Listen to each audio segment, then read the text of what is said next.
anytime we're looking to write the equation of a line, we need two things. We need a point and a slope.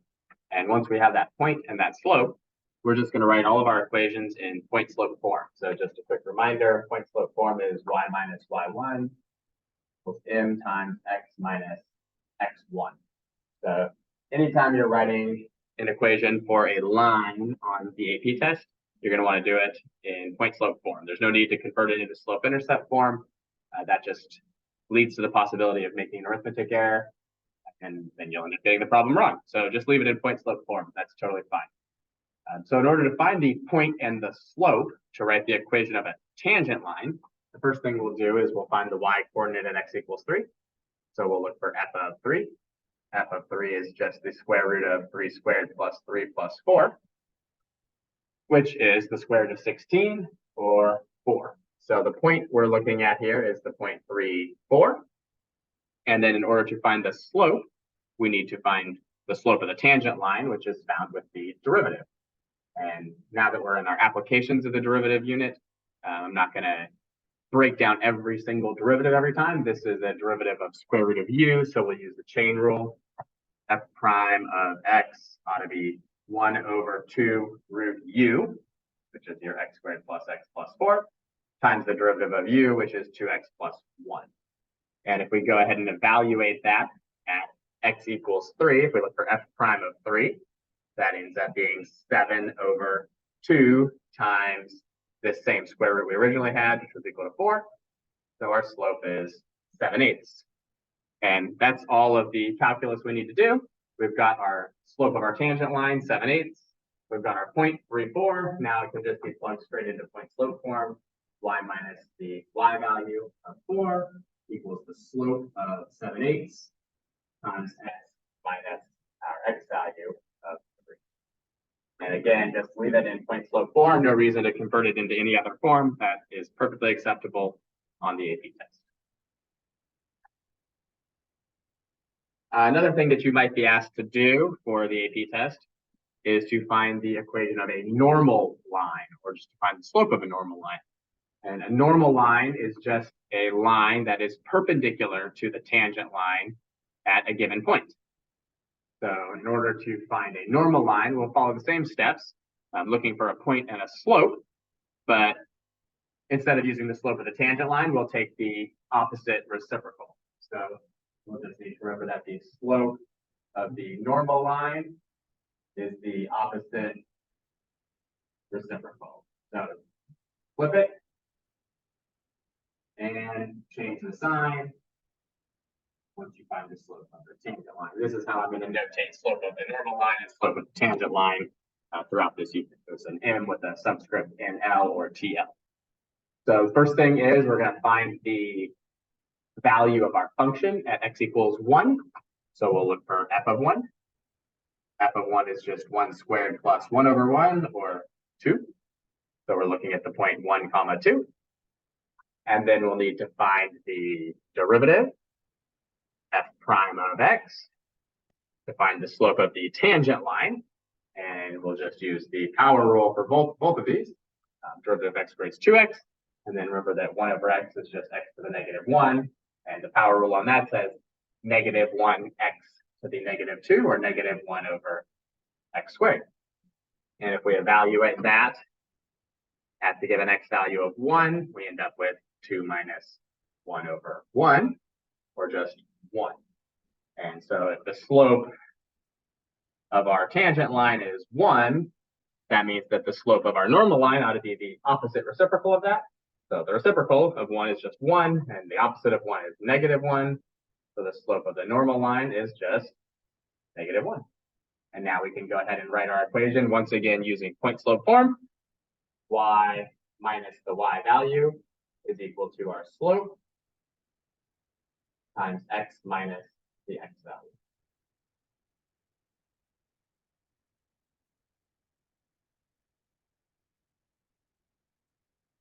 We're just going to practice a few more of these. It's going to be really important throughout the rest of this unit and the rest of this school year that you know your values of trig functions. So if we're looking for the equation of a tangent line and a normal line to cosine cubed x at x equals pi over 3, we better know how to find f of pi over 3. F of pi over 3 is just the cosine of pi over 3 cubed. And since we know that the cosine of pi over 3 is just a half, this is 1/2 cubed, or 1/8. So now we've got the point that we're interested in, the point pi over 3 comma 1/8. And we'll find the derivative of f of x. This will be done using the chain rule. This is u cubed with u equal to cosine x. So the derivative should be 3u squared, where u is cosine, so 3 cosine squared x, times the derivative of cosine. And the derivative of cosine is negative sine x. And now we'll just evaluate this at pi over 3.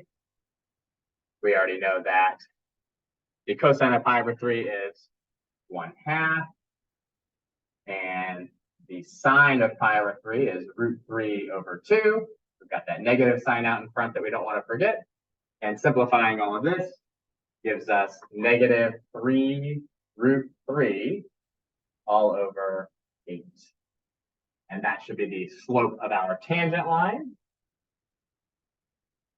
which would tell us that the slope of the normal line is the opposite reciprocal. So get rid of the negative sign and flip it. 8/3√3. And you do not need to rationalize the denominator there. Keeping square roots in the bottom is perfectly fine on the AP test. No need to simplify that down any further. So our tangent line here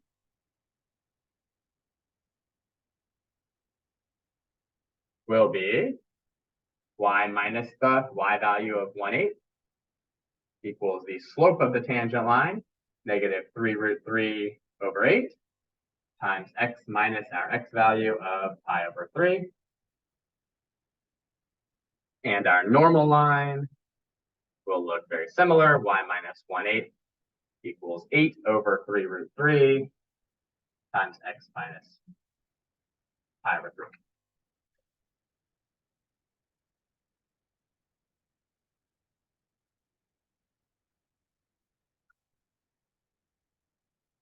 Here is another very similar problem. First, we'll find f of 2. F of 2 is just e to the 4th plus 4. And then we'll find our derivative. F prime of x ought to be 2e to the 2x using the chain rule with e to the u plus 2x. And if we evaluate that f prime at 2, we end up with 2e to the 4th plus 4 as the slope of our tangent line, with the slope of our normal line just being the opposite reciprocal of that, which would be negative 1/2e squared plus 4. And we should be able to write out our equations here. Our tangent line equation should be y minus e to the 4th plus 4. Make sure you either distribute the minus sign or get that into parentheses, equals your slope, which needs to be inside parentheses, 2e to the 4th plus 4.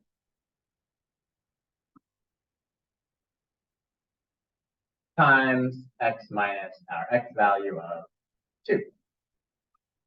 And our normal line ought to have an equation of y minus, again, e to the 4th plus 4 equals now negative 1/2e to the 4th plus 4 times x minus 2.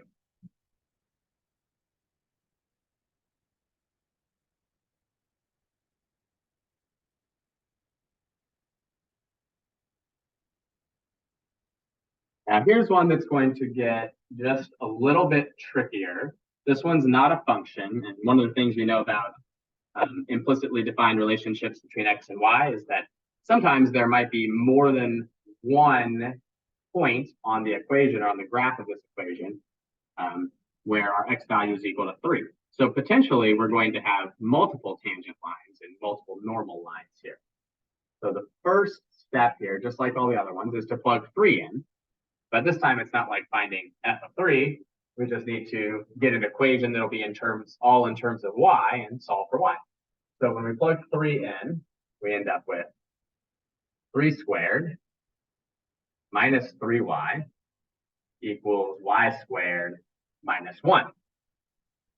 This is just a quadratic in terms of y. So we're going to want to get everything to one side so that it's set equal to 0, and we can solve from there. We'll move everything to the right-hand side. We'll have 0 is equal to y squared. And then the minus 3y will come over as a plus 3y. And this positive 9 will subtract over and become minus 10.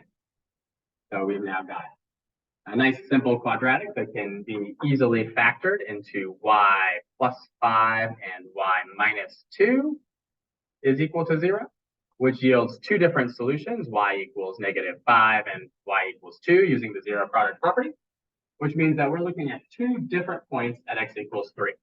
The point 3, -5, and the point 3, 2. Which means when we find the derivative of this, we're going to have to evaluate it at both of these points, find two different slopes, and then write a tangent line and a normal line at each of the given points.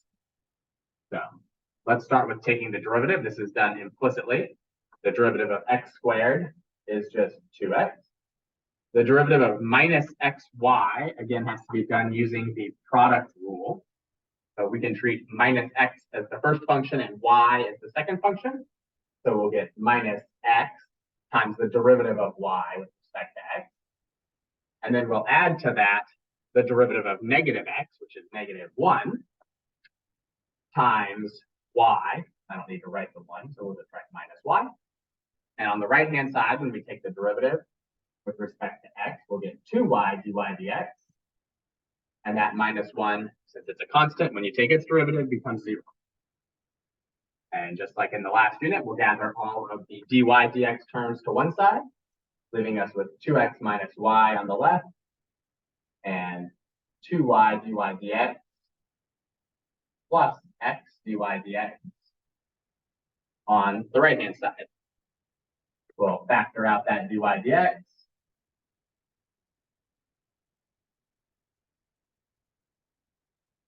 And then divide by 2y plus x.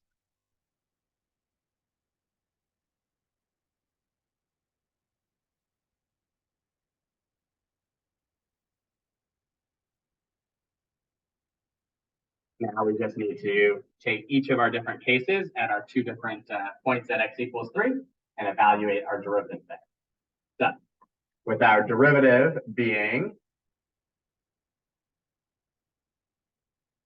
2x minus y over 2y plus x, when we evaluate that at the point 3, -5, we ought to get 2 times 3 minus -5,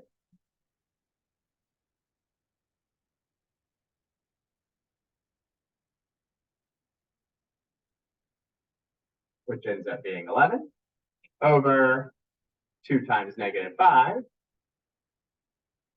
plus 3, which ends up being -7. We get a slope of -11/7 as our tangent line slope. Taking the opposite reciprocal ought to give us a slope of the normal line of +7/11.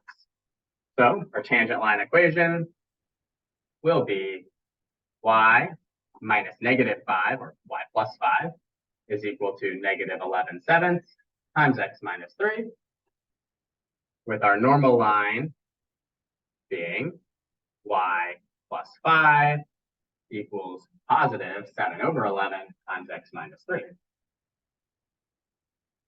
And then again, we're going to have to do the same thing using that same derivative.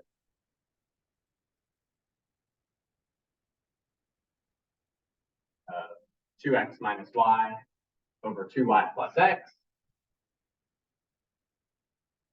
using our other point, which was the point 3, 2.